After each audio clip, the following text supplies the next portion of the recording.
Hello,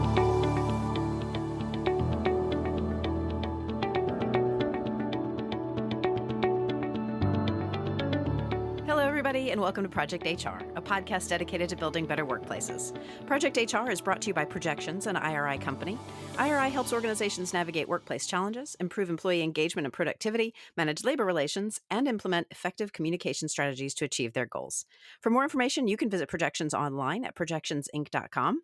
I am Jennifer Oraquad, Director of Business Development for IRI, and your host for today's episode of Project HR. We talk a lot about disruption in our conversations on Project HR, how true disruption can advance change and inspire innovation. And for businesses, there's no doubt that the last 18 months have been a time of learning to adapt, to pivot, and innovate. The pandemic forced sudden transformations in the way we work, compelling us all to reassess how and why we work the way we do.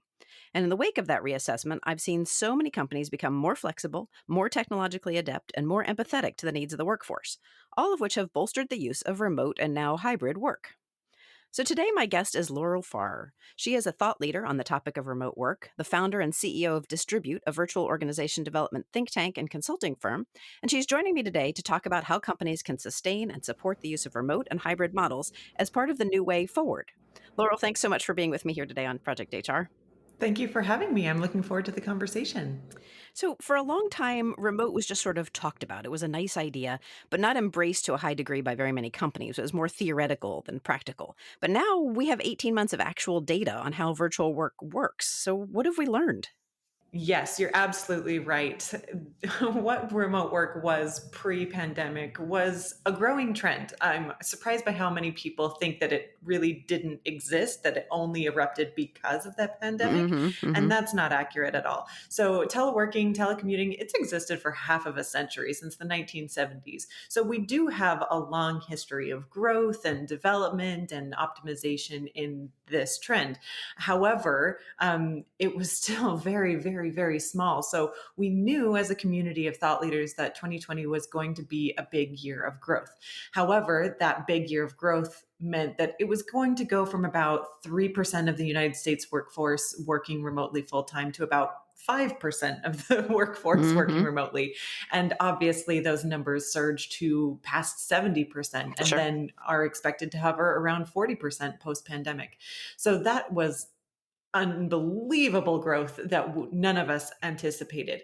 So yes, it was a growing conversation, but no, it was not to a level of saturation in which we had a lot of credibility, and especially in the corporate executive world.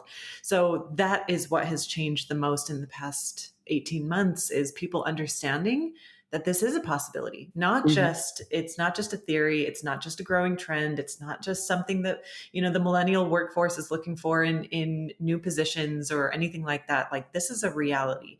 And not only that, but it's a socioeconomic strategy. It's a corporate strategy. We've enabled so many businesses to stay lean and to stay alive in a repressed economy that they maybe wouldn't have been able to do otherwise. So I think the general tone of growth that we've seen about remote work over the past 18 months is a tone of seriousness, a tone of respect of, oh, this isn't just something silly. This is something with a lot of value that we need to take a lot more seriously, and we need to really implement and strategize for the future growth of our businesses and our economy.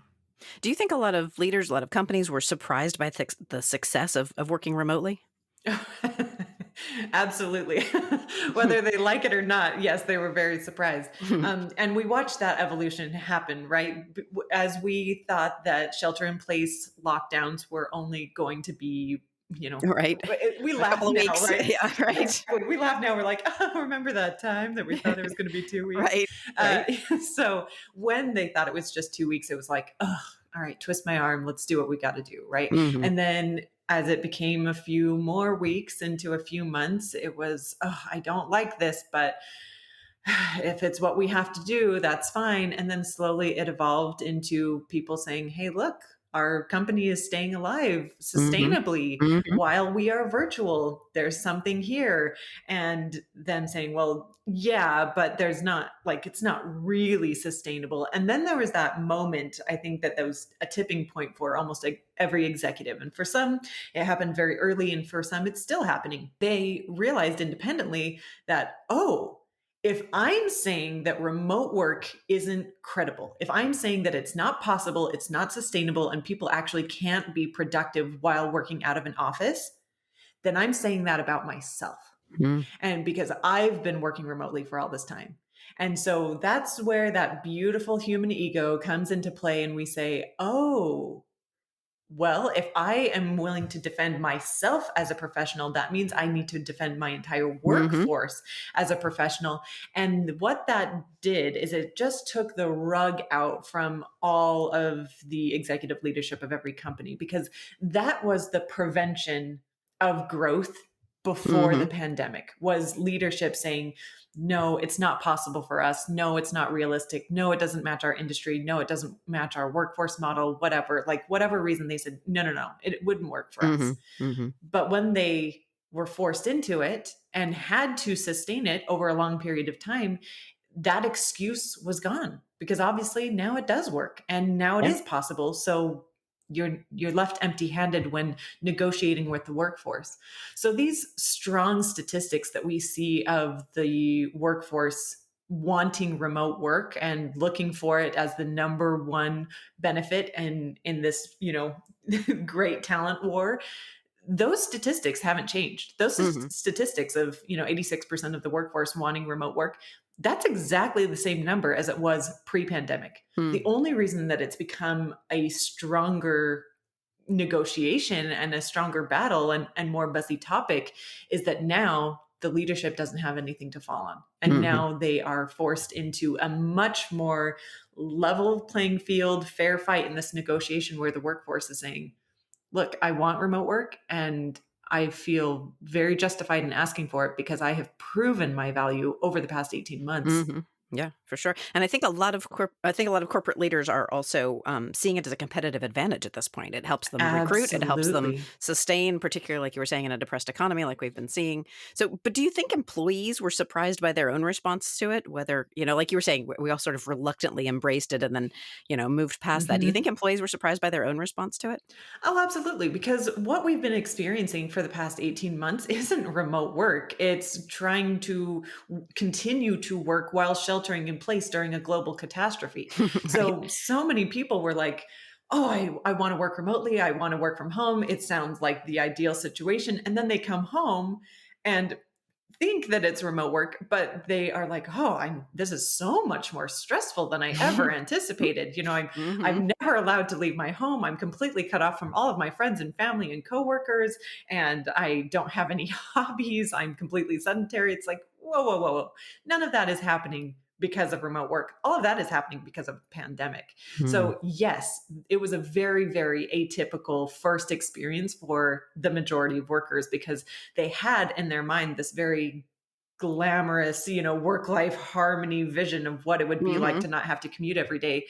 And then they went into the most stressful sociological experiment that we've ever had as a global society for the past several generations.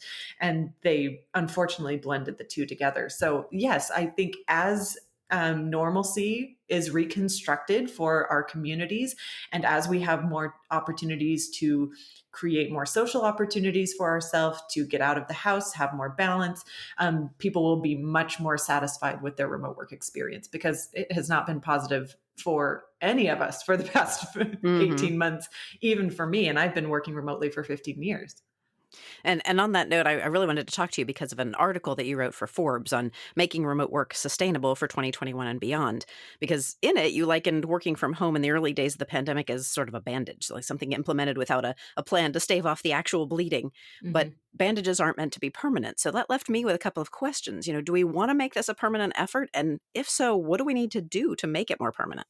Yeah, I think that's exactly where that same sentiment that we just discussed of this is a contingency plan. What we Mm, have been experiencing is a contingency plan. And yes, it definitely felt like and was implemented as a contingency plan back mhm, in, spring summer 2020, mhm, but we have to recognize that now it is still a contingency plan. What we mhm, have done for the majority of workforces and organizations is that we've changed the workplace of our people. So we've continued to operate as business as usual, but our people just happen to be in a different location. And that's not remote work. That is workplace flexibility, and that's a good start. But mhm, if we're really going to optimize our efficiency as distributed teams and enhance and strengthen our connection as distributed teams, we have to think as a location irrelevant organization or a virtual organization. And that's a much, much different beast, because just a workplace change, you're still operating as a physical organization, which you were constructed to be, and all businesses were constructed to be since the Industrial Revolution. mhm, So now it's a much different mindset of how do we build connection in our workforces? How do we increase efficiency? How do we create a digital infrastructure that enables location irrelevancy? How do we maintain compliance? How do we update our training on the hard and soft skills that are necessary for these new tools mm, and mhm, communication styles? All of that has to be updated for a new virtual organization as opposed to just doing the same work and the same processes and workflows that we were before, just in a different place. mhm. All right, Laurel, we're going to take a quick sponsorship break right now, but when we return, I want to talk about how companies can build their own comprehensive virtual organization plan. So stay with us.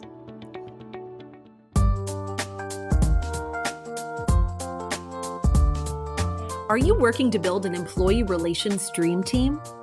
I've got an in-depth guide that provides the same roadmap used by employers of choice across the country. It reveals the 3 functional areas you must address before you begin building your dream team, gives you detailed job descriptions, and key performance indicators that will make your team a trusted part of top management. Get inspired and meet the needs of your company with this masterful guide to building your employee relations dream team. Download it at unionproof.com/build an employee relations dream team.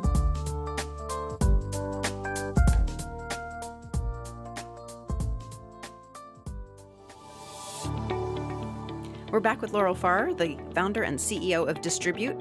Now, Laurel, before the break, we discussed upgrading from a temporary work from home plan to something more permanent. And in that article that you wrote, you talked about the importance of drafting a formal remote work policy. What do we need to include in this policy? A lot more than you think you do is the short answer. Hmm. So many organizations, number one, didn't have a remote work policy at all. They just sent everybody home. And it was what we needed to do as a society at the time. It's totally understandable. But now we really need to think very cohesively about what this means for our teams.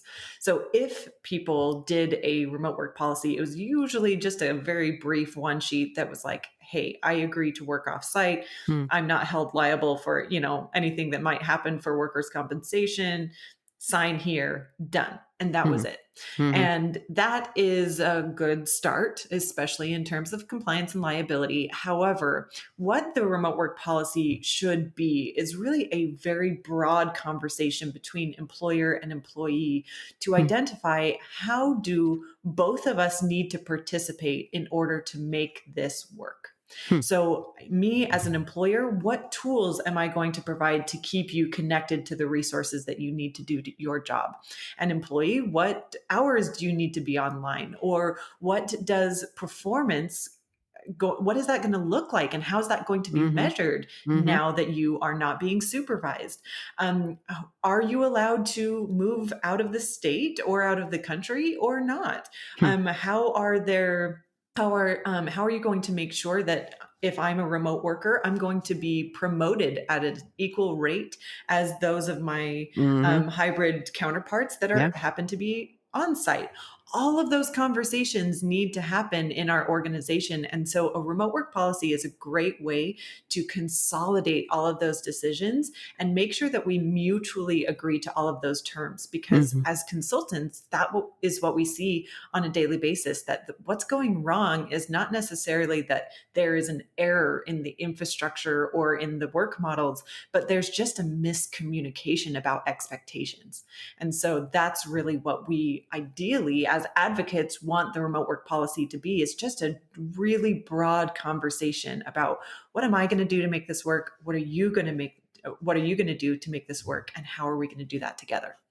And so if I'm HR, do I need to involve the legal department in drafting a policy like this? Absolutely. Every single member of your executive team is going to be impacted by this. And so Mm. everybody should have a say in how it impacts their department and what they need in order to make it work. So, yes, your legal department needs to be involved, your HR department, your ops department, Mm. IT, financials, everybody needs to be involved in how is this going to impact our organization. Yeah, for sure. IT. That's a key element there. So, does my policy need to address hybrid workers, or can we just tell workers to come back as you need to? Oof, it especially needs to include hybrid workers. So the hard truth that we need to swallow as a society right now is that it is so much easier to be 100% on site as a team Hmm. or 100% virtual than Hmm. it is to be hybrid. Hybrid is the highest risk, highest reward model that exists in the land of remote work. And so that means that we have great statistics from multiple universities and analytics platforms and researchers that say that hybrid teams, when they're working remotely about 3 to 4 times a week and are on site 1 to 2 times a week, that is really the sweet spot of hybrid teams. And that's where we see the maximum levels of engagement, of creativity, Hmm. of employee retention. I mean, it literally is the best of both worlds. However, it is so high risk because all of the infamous case studies that we have of policies being retracted and organizations saying no, remote work Hmm. isn't working. Hmm. It's from exactly that same model because of exactly what we talked about before, that they continue to operate as business as usual as a physical team. And Hmm. then, oh, by the way, a few people aren't here. Right. So for the few people that are off site, it's a terribly imbalanced employee experience. It's very dangerous for their career development, Mm-hmm. and it's a massive liability for discrimination for the organization. Mm. So unless the company updates all of their methodologies, all of their workflows, all of their upskilling, all of their management methods, unless they start to think as a location irrelevant organization and break out of business as usual as a physical co-located company and change and adapt all of those elements to become a virtual organization, they will never see all of those optimal, ideal statistics that hybrid has to offer. Yeah, and I love that phrasing. But in another article that you wrote for Forbes called Five Tips to Optimize the Success of Your Return to Office Plan, you talked about implementing task-based work environments. What does that mean, and why would I want to do it? What that means is that when we are in a co-located work environment, the habits and traditional roles of managers are to supervise work production. Again, that's been happening since the Industrial Revolution, right? We needed Hmm. somebody on the floor to watch the Right. equipment, make sure that there was no errors or risks, and to actually supervise the production of that physical product. Now, what we have is an evolution where all of those elements of a physical work environment, like physical equipment, physical workforces, physical processes, those have all slowly been converted over to virtual. So now we Hmm. have virtual workforces, virtual Hmm. products, virtual processes, but we're still trying to supervise them in the same way that we were in a co-located environment, which is why we had everybody in the office. We were watching people work. We were seeing if they were sitting at their Hmm. desk working. But we all know that we've sat at a desk for many hours before and looked very productive, but we were not. Not really. We've all had those days. Yep, for sure. So that is something that we've known in the business world for a long time, is there needs to be more accurate measurement of true productivity, not just Mhm. being in a certain place at a certain time, but Mhm. actually what are you producing? And so that's the entire movement of results-based tracking, is to measure your output or your accomplishment more than your activity. Hmm. And so that's just good practice regardless of location, but we obviously needed to implement it as a requirement for Hmm. virtual work because we didn't even have an option to supervise anybody. We didn't have the option to watch people working. So we rely more heavily on results-based tracking, which enables somebody to prove their productivity. So what this looks like on a day-to-day basis is just the resurgence and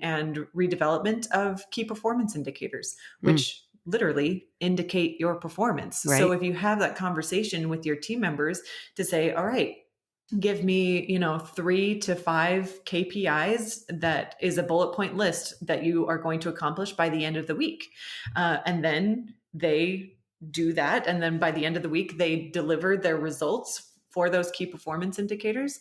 It proves to you that they made a good use of their time, that they were dependable, that they were trustworthy, that they were dedicated Hmm. and reliable and accountable through the week, as opposed to you watching to make sure that they were throughout the week. So, say I've got my policy in hand. I've talked with legal, I've talked with my operations folks. Let's get back to that point of involving IT. We also need to work on that digital infrastructure as well, right?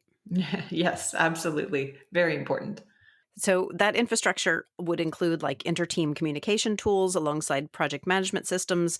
Why is communication so important in this environment?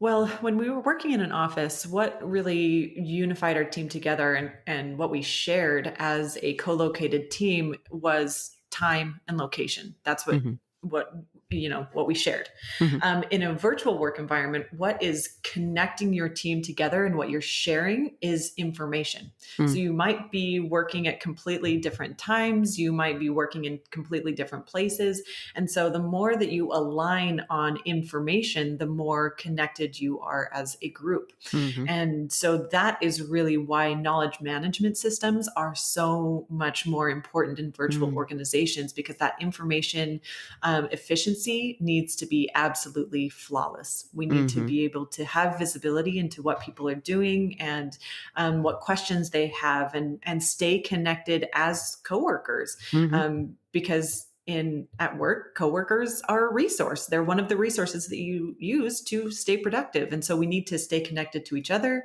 stay connected to our projects, stay connected to our just the shared knowledge that we have as a company. So Mhm. yes, communication is what connects us in virtual teams. And so, what about training, learning and development for my teams within this virtual plan? You alluded earlier to, in past years, how a remote worker might be passed over for promotion, just wasn't there, out of sight, out of mind. How do we address learning and development for folks who are not on site? Well, luckily, there's some wonderful research by Dr. Roberta Sawatsky from the Okanagan College of Business that researched this several years ago about what are the critical skills for remote workers to have. And Mm. all of us really anticipated some of those results to be more based on hard and technical skills, right? Like Mm. we need to be able to have video calls, we need to be able to, write asynchronous communication or written documentation more accurately. However, her research revealed that all of the critical skills, the top 8 critical skills of remote workers, were all soft skills. Hmm. And so that really was a big revelatory moment for our entire community of, oh, you're right. Like we didn't really realize what made us different until that moment where we could articulate what enables us to work without supervision, what enables us to work in this more autonomous work environment is ourselves. Mm. So the more that we can really nurture soft skills like communication, accountability, Mm. critical thinking, the more Mhm. that we can nurture those in our workforces, the more naturally they will become autonomous and independent. But that does mean that in our organizational models and processes, we need to enable that autonomy. We cannot be managing with micromanagement Mhm. tendencies and habits to be Mhm. like, well, what are you working on? And tell me what you've been doing for the past 15 minutes. We're not trying to substitute that visibility that we used to have when we were supervising them in the office, but we're really enabling people to work for themselves and to do the job that we hired them to do. Mhm. So, would you say that asynchronous learning, such as like self-directed videos and e-learning programs, would that be key to gaining these soft skills in a remote environment? Yeah, we how it happens and what format it's delivered is really up to the organizational culture. Like whatever matches your culture and your methods, your tools, that's great. That's up to you. Hmm. But at a minimum, just make more space for the conversation that remote work is different. You're not just doing the same thing that you used to do in the office, just in a different place. It is going to require a higher level of self management and independence. And Hmm. because of that, there needs to be very, very specific focus on the soft skills of each individual. So, not just assuming that no L&D or learning and development is needed, but to Hmm. say, yes, it is needed. Yes, we do need to make an investment, both on the individual level for those self management skills, but then Hmm. also on the group level so that they understand how to communicate more effectively. How do Hmm. we stay connected with each other? How can I give you visibility into my day to day activities so that you can learn and so that I can earn your trust?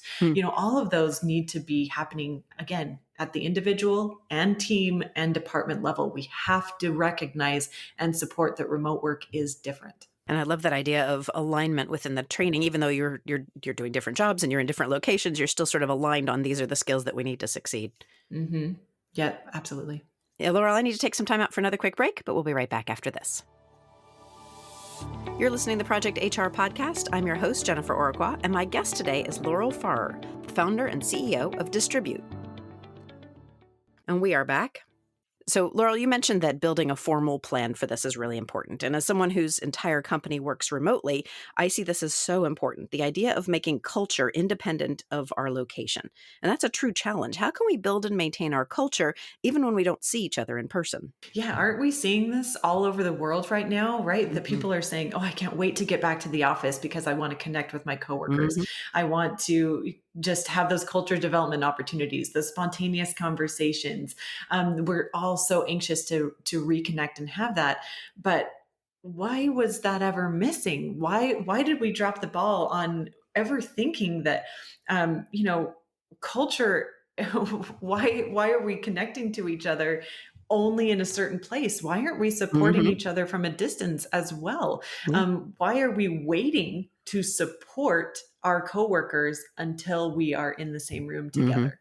That is a very different conversation. So, yes, we need to remember that. Those cereal bars and ping pong tables are great when we're in the office, but Right. that is not our culture. Those are expressions of cultures, and those are perks, but they are Sure. not culture itself. Hmm. What culture is the unique experiences that people can only have when they are interacting with your organization, both as a vendor, as an employee. It's a cultural experience. Just like as if we're traveling the world, we can only Hmm. have certain experiences in certain geographic cultures as well. So the more that we think about it that way, we can identify ways of how can we create virtual experiences and virtual values and activities and priorities that people will have when interacting virtually with our organization. And people will start to learn that. They will start to have those experiences the more that you prioritize how do we create a distributed employee experience. They will start to notice what your values are of, honesty and innovation and, whatever those are. They'll see those in a day-to-day basis. They will start to understand that you have a commitment to diversity when you start hiring people from a variety of different locations with a variety of different backgrounds. Hmm. All of that will manifest itself just as easily, if not more so, in a virtual organization. But we have to identify that virtual culture is a topic and it does require a lot of intentional change. So, yes, as HR professionals, we need to be aware again that virtual culture is different than in person culture. But once we crack the nut on it, it really unlocks the ability that we have to attract new talent, like you were talking about before in this great talent war that we have, that we're witnessing right now.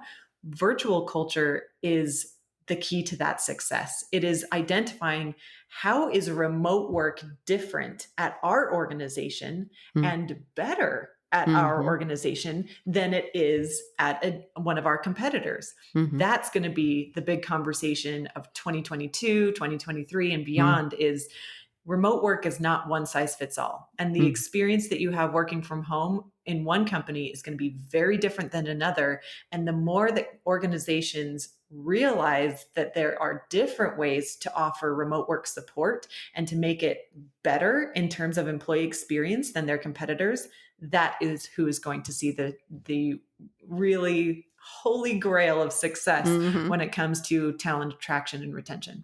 Well, and this makes me think of another point that you made in the Forbes article about doing a virtual retreat to build those bonds and trust. Any pointers on how to make that a success? How do you accomplish a virtual retreat, accomplish your goals, and keep it fun? Yeah. Well, I think it's first important to understand that virtual retreats are really a product of the pandemic. Even as distributed teams, we got together in person. So there's a very common myth and misunderstanding that remote workers like hole up in their home office and never emerge into the light of day again. And it's like, Mm-hmm. no, that's not, no, no, no. So no, we love to get together as coworkers, and we do often. So retreats, physical in-person retreats are fantastic. And you really do get that synchronous magic that happens when you're in person, Mm-hmm. especially because it's rare, it's even more valuable.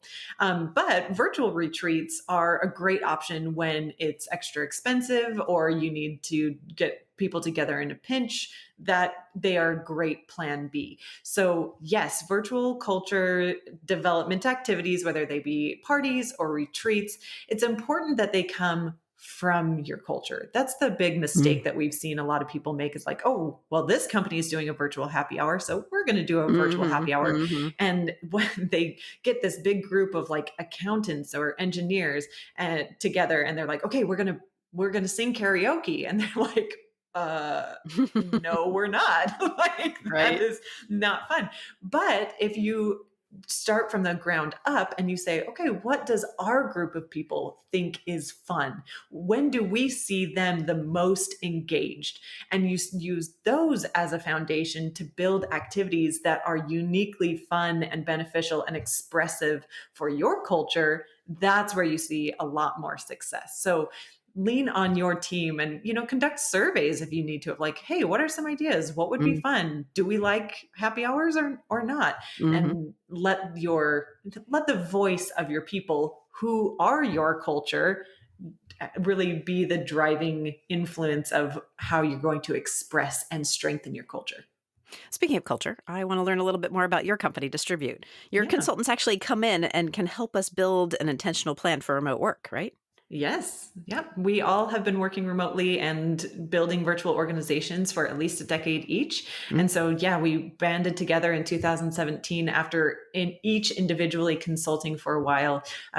We came together to create consulting firms, especially about remote work. So what's involved in that process when you come in and help a company develop their plan? Yeah, well, we do a lot of different things. We do a lot of socioeconomic work where we help governments really understand how to leverage virtual jobs to solve larger problems like economic development or diversity and inclusion or environmental sustainability. We also help companies really develop products for remote workers and shift their marketing methods or their product functionality to match the needs of mobile and work from home workers. But the traditional sense that I think you're referring to is really about that change management process. So as we convert company operations to be from physical to virtual, we go through really all of the elements that you and I have just talked about. We help them analyze what tools they're using and making sure that that's creating a complete and comprehensive and efficient digital infrastructure. We help them write those policies with terms that are mutually beneficial for both the employer and the employee. We help create training and learning and development programs. We help them identify problems in their culture like isolation, burnout, micromanagement, and identify why those are happening and how we can improve. Mhm. We create management infrastructures that help accurately measure productivity that are based on results like we discussed earlier, and use both tools and rituals to help accurately engage and track the performance of their workers. Just kind of all things remote. We help them really identify how break out of the mindset of being a physical and co-located company and start thinking in a location irrelevant way as a virtual organization. Yeah, I love that location irrelevant. So you and the Distribute team also host workshops and webinars, keynotes, virtual events, company lunch and learns. Is all of this on the topic of remote work? Yeah. So we, as we talked about in the very beginning, coming full circle, remote work was a very small conversation pre-pandemic. So, in order to have viability as a consulting firm, all on the topic of remote work, we did pretty much a lot of everything and anything just to stay alive. Like if there was anything related to remote work, we're going to do it. And now that's created this incredible swath of experience and expertise where we've studied all of the problems, we've worked with all of the sectors, and we've built this incredible network of community where we're identifying and analyzing case studies on a regular basis. So essentially what we've evolved into is a think tank exclusively on the topic of remote work and virtual organizational development, that we're constantly looking at problems that are happening for organizations, especially hybrid organizations, and how can we solve them, and how can we build products and solutions and formulas that will help prevent this for the entire world as they're dealing with this massive transition at scale. So where can our listeners go to hear more about you, about your company, and all of your offerings? The best place to find us is at our website, which is distributeconsulting.com. We're all also on LinkedIn if you want to connect with us on an individual level as well. So I want to let our listeners know that links to the Distribute website, as well as all the articles I mentioned, and Laurel's author page on Forbes will be included in this episode's companion guide. So be sure to unlock that today at projectionsinc.com/podcast. Right now, though, Laurel, it's time for our lightning round questions. And these are questions we ask of every guest of the podcast. Are you ready? I'm ready. I'm shaking myself out and I'm getting my game face on. All right. Very good. Here we go. So our first question is a topic showdown. So in this episode, we've been talking about remote work plans. And Laurel, as a remote worker yourself, given the choice, where would you rather work from? Your favorite coffee shop or somewhere outdoors?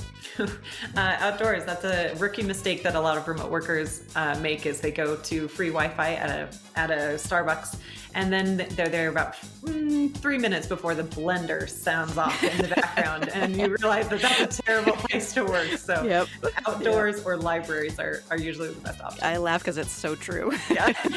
So tell me, what is the best book that you've read recently? The one that I'm reading right now is Yes, Please, which is the autobiography of Amy Poehler, who's one of my favorite actresses. And that's been a nice distraction. I think she's really inspiring and hilarious. So that's been a fun one. Yeah, that sounds entertaining. Tell me what your favorite thing about working as a consultant is. I love the diversity. I used to be a COO, and it was a lot of maintenance and a lot of the same things over and over again. And so that's my favorite thing about being a consultant, is there's always something new and it's always a challenge. I love that. So what's the best piece of advice you've ever been given? The one that really pivoted my life was that you can do everything, but not at the same time. And that helped me as a very ambitious and very responsible person to slow down and focus on each thing has a season. And so it enables me to really focus on being a mom at the right times, being a boss at the right times, being an advocate at the right times, building a business at the right time, being an employee at the right time. On both a micro and a macro level, it gives me that permission to just slow down. Yeah, and keeps that sense of overwhelm at bay. Yeah. So one last question. Who or what inspires you? It's funny. We're not on video for this particular podcast, but people, as they watch my videos or have calls with me, they often notice that I have two little Funko dolls in my background of Bob Ross and of Mr. Rogers. And I sometimes get questions about those, like, what's going on there? They are my business inspirations, because they both were so humble that they didn't ever set out to be these, giant business influencers that we see now. Like, that is literally a career path for so many privileged people that are like, I'm going to be a business influencer. And they don't really have necessarily experience or credibility to build them. It's just all it's all a show and it's entertainment, and that's fine. But I think it lacks a sincerity that I really want to have in my personal career. So I look to Mr. Rogers and to Bob Ross, who really had nothing special. I mean, they were an artist and they made puppets, like they were such small tokens to contribute to the world, but they really impacted all of our lives of my generation in such a profound and personal way that I hope that that's a legacy that I can leave. Yes, and that authenticity, that really rings true. I love that. Laurel, thanks so much for joining me today on this week's episode of Project HR. Thank you for having me. It's been a pleasure. And thanks too to our listeners. And once again, I want you to remember that we've done all the hard work for you. Listen back to the episode and taken notes. And you could download that episode companion guide at projectionsinc.com/podcast. If you'd like to be on Project HR or you know someone who would, feel free to email us at projecthr@projectionsinc.com. And last but certainly not least, make sure you never miss an episode of Project HR. I hope you'll subscribe to the podcast, drop us a line, leave us a review, or give us a handful of stars wherever you get your content. That's it from me for now. Let's make it a great day at work.